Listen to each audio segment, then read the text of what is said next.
Представьте, что вы работаете на почте и рассылаете открытки по всей стране. Возьмите открытки в руки или просто вообразите их и торжественно скажите единому разуму, что все они дойдут до своих адресатов. Поверьте, что в них написана только правда, убедительная сама по себе. Увидьте их приходящими к месту назначения, встречаемыми с радостью и читаемыми с жадным интересом. Провозгласите, что отныне все будет именно так. Почувствуйте, что это правда. Мысленно убедите себя, что каждая открытка найдет путь именно туда, где ее ждут и где она принесет большую пользу. Представьте, что Дух заботится о каждой открытке, что она является посланием истины и силы, подтверждение и реализация которых также находится в самих открытках. Также всегда верьте, что когда слово сказано, то разум немедленно воспринимает его и никогда не отвергает.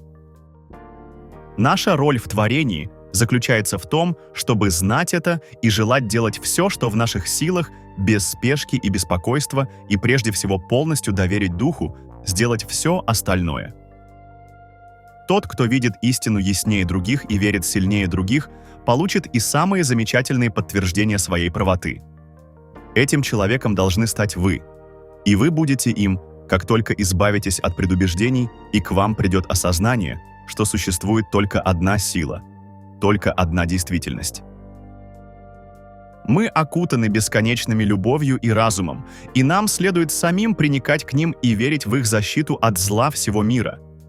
Провозгласите, что каждое ваше слово приводит в действие силу, сотворившую все существующее, и подождите, пока не расцветут ваши идеи. Одна из наиболее важных вещей, которую следует помнить, заключается в том, что мы не можем создать жизнь без нашей способности воплощения мыслей. Идея зарождается и растет лишь изнутри нас самих. Чем мы являемся, то мы и вкладываем в наше мышление. То, чем мы не являемся, мы и не можем вложить в него. Если нам нужно получить от жизни то, чего желаем, то сначала мы должны послать мысль об этом в жизнь. Она всегда производит лишь то, о чем мы думаем. Для того, чтобы иметь успех, мы должны сначала представить его в своем собственном воображении. Причем не потому, что мы сами по себе творцы, а потому, что поток жизни, проявляя себя через нас, должен принять форму, данную ему нами. И, если нам нужна какая-то вещь, мы должны иметь внутри себя ее мысленный эквивалент до того, как получим ее. Именно это имел в виду Иисус, когда говорил, что, молясь, мы должны верить. Вера создает внутри нас что-то такое, что знает то, о чем просит, еще не видя этого наяву. Например, предположим, что человек молится об активности в своих делах. Наша идея молитвы заключается в мысленном приятии вещи до того, как получить ее. Прежде всего, до того, как активность появится, он должен иметь ее внутри себя. Он должен научиться распознавать активность во всем. В нем должно быть что-то соответствующее тому, что он хочет. Он должен иметь мысленный эквивалент. Мы находим, что притягиваем к себе лишь столько чего-либо, сколько воплощаем внутри. Как вода достигнет лишь своего собственного уровня, так наши внешние обстоятельства воспроизведут лишь наши внутренние представления. Человек всегда будет получать как раз то, что он есть. Но мы можем научиться сознательно создавать внутренний образ желаемого и в результате так использовать закон, чтобы получить именно то, в чем нуждаемся. Все есть разум, и мы должны создать в себе каналы восприятия, чтобы он протекал через нас, воплощаясь во внешний результат наших усилий. Если мы позволим, чтобы наше мышление управлялось всевозможными банальными мнениями, то таковыми же будут и наши результаты. Если, однако, мы возвысимся над банальностью и пошлостью, то сотворим что-то совершенно новое. Помните, что все люди как-то проявляют себя, но для большинства эти их проявления нежелательны для них самих, и лишь единицы могут творить с подлинно созидательной силой. Помните, что Бог — это некая безмолвная сила, лежащая в подоплеке вещей и событий, которая всегда готова проявить свое могущество, если мы создали для этого подходящие условия благодаря чуткой и позитивной вере в существование невидимой глазу сути вещей, вечно пребывающей на небесах. Жизнь сильна, и вы полны бесконечной силы. Забудьте обо всем остальном, когда вы радостно упиваетесь осознанием в себе этой силы. Вы сильны и имеете право сказать «Я живу». Раньше вы находились в заблуждении, теперь вы избавились от всяких заблуждений. Теперь вы знаете истину, а знание — это возможность созидательного использования закона. «Я и Отец мой едины». Это источник силы для ослабевшего и источник жизни для всех, кто верит. Мы можем настолько развить в себе влекущую к нам силу, что она станет непреодолимой. Ничто не может воспрепятствовать стремлению чего-либо к человеку, знающему, что он использует ту же силу, которая все творит из себя, движет всем изнутри себя и при этом поддерживает установившийся порядок вещей. «Я един с бесконечным разумом». Повторяйте эту благую весть каждый день по много раз, пока вы не подниметесь на такую духовную высоту, что, смотря, начнете видеть. Чтобы быть уверенным, что мы создаем правильную духовную атмосферу и привлекаем к себе поэтому именно то, что хотим, нужно прежде всего следить за своими мыслями, иначе мы породим что-то такое, чего совсем не хотели бы видеть в действительности. Другими словами, мы должны думать только о том, что хотели бы испытать или иметь. Все есть разум, и разум творит для человека лишь то, о чем он думает. Ничто и никогда не происходит случайно. Закон правит жизнью, и все люди ходят под ним. Но закон этот, насколько это касается нас, приводится в действие нами же, силой наших мыслей. Каждый индивид живет в им самим созданном мире, и ему следует говорить только то и думать только о том, что он хочет увидеть осуществившимся в своей жизни. Мы должны не думать, не говорить, не читать и не слушать даже краешком уха о какой-либо ограниченности возможностей человека. Так не бывает в нашем мире, чтобы мы могли думать о разном, а получить одинаковый результат. Такое совершенно невозможно, и чем скорее мы поймем это, тем быстрее достигнем нашей цели.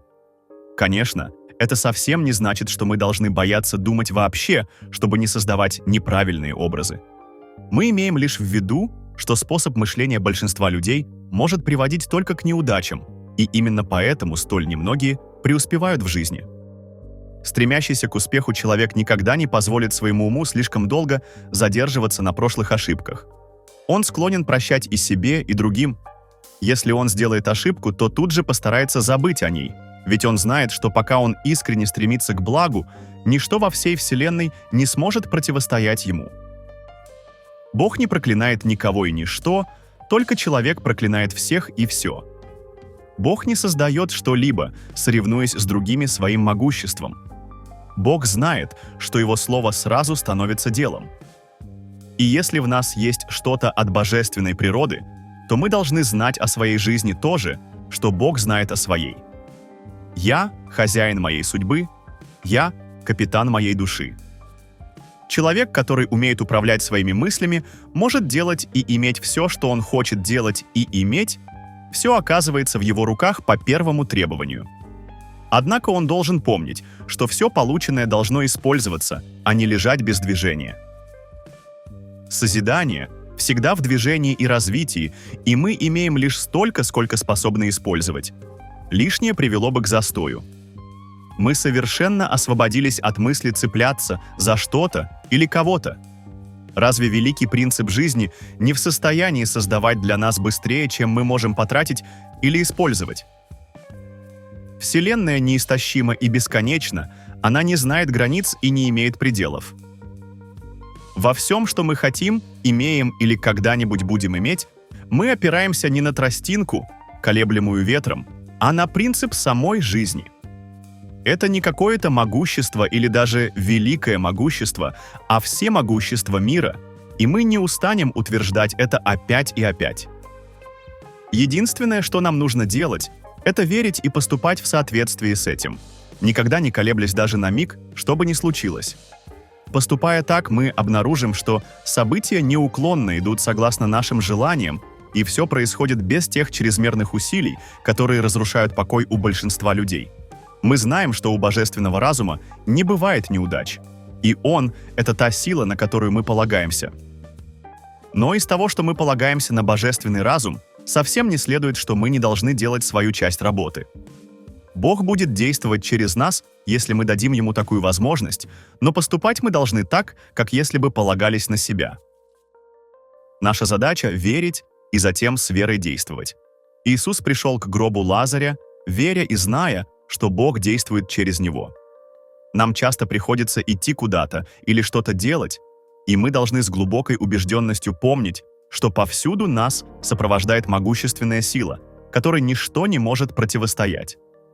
Когда мы ощутим в наших мыслях эту надежную опору, то все, что нам предстоит сделать, начнет получаться. Нет никакого сомнения, что созидательная сила Вселенной отзовется на ваш призыв, она всегда отзывается.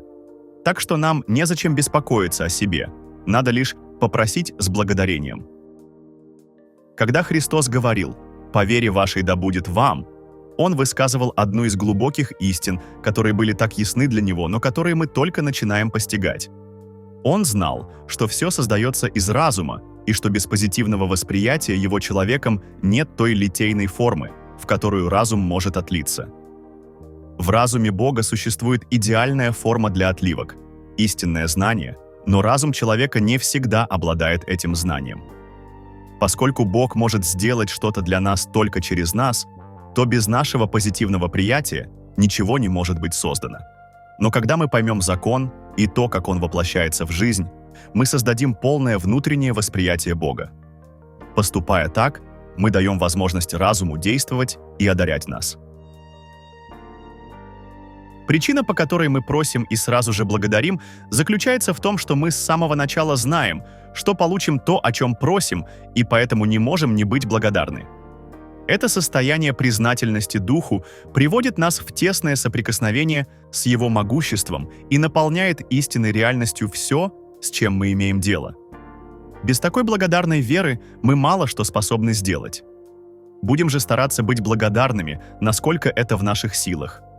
Мы с благодарностью отсылаем в мир наши мысли, и они возвращаются к нам, наполненные плодами Божественного Духа. Все есть закон. Причина и следствие правят всей жизнью. Разум — это причина, а то, что мы называем материей или видимым миром — следствие. Как вода, замерзая, принимает форму сосуда, так и разум может отлиться лишь в те формы, которые образованы нашими мыслями. Мысль — это форма. Индивид создает лишь формы, он никогда не творит реальность сам по себе. Имеется нечто, делающее все это для него. Его же активная роль сводится лишь к использованию такой силы, всегда готовой воспринять сказанное и тут же начать преобразовывать слова в их зримое выражение.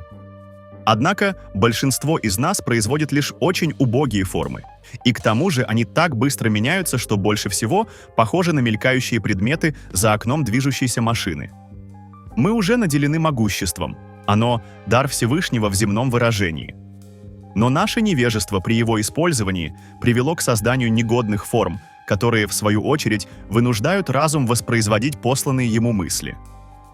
Нам никогда не удастся избежать действия этого закона причины и следствия, и хотя поначалу он может показаться очень суровым, потом, когда мы вникнем в его сущность, мы поймем его абсолютную справедливость, без которой не существовало бы подлинной самостоятельности и какой-либо индивидуальной жизни. Из-за присущей нам божественной индивидуальности даже Бог вынужден ждать, пока мы признаем Его и Его законы.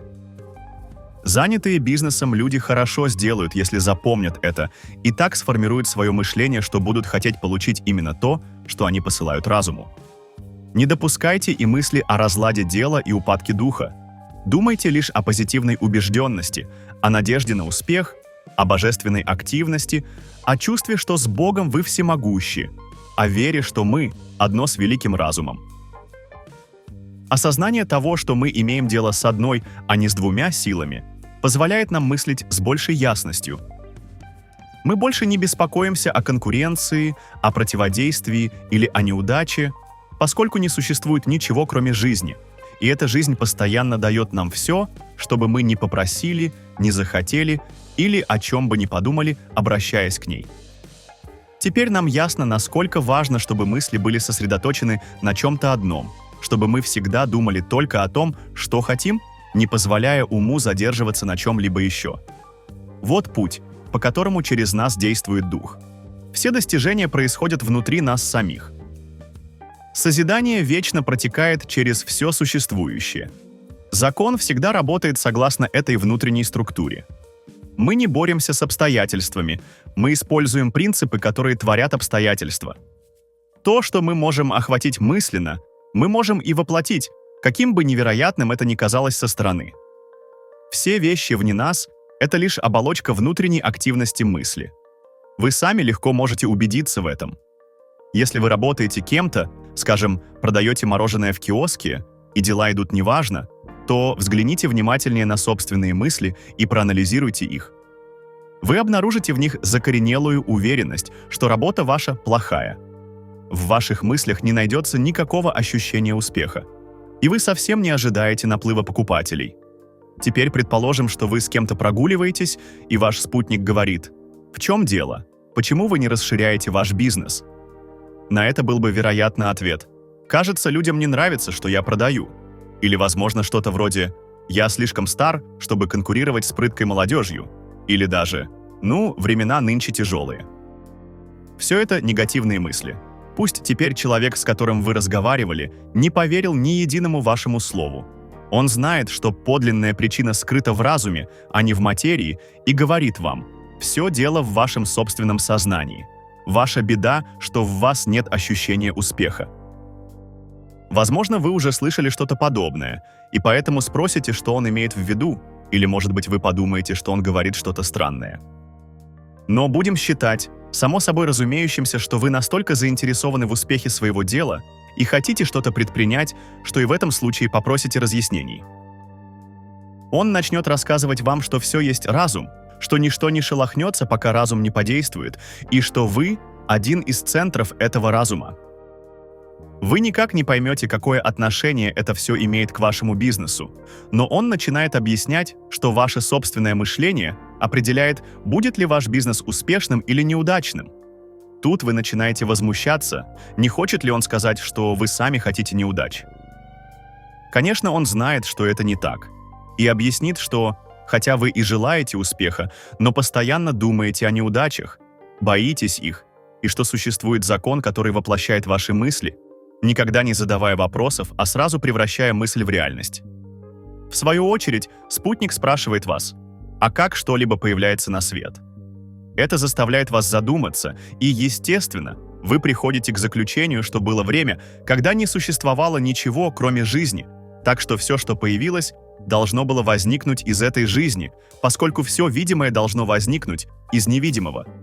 Вам придется принять это как истину. Потом вам придется признать, что невидимое должно быть причиной всего существующего, и что причина действует, подчиняясь закону. Далее, этот закон, будучи всюду, должен быть и в вас. Это вам уже труднее увидеть, но после долгих размышлений вы поймете, что это именно так. Наконец, вы, будучи человеком, не знавшим, куда вас вело собственное мышление, вынуждены будете признать, что сами являетесь причиной всего происходящего в вашей жизни. Успех ли это или провал? Бог не мог сотворить вас другим, но в то же время Он сделал вас личностью, самостоятельно делающей свой выбор.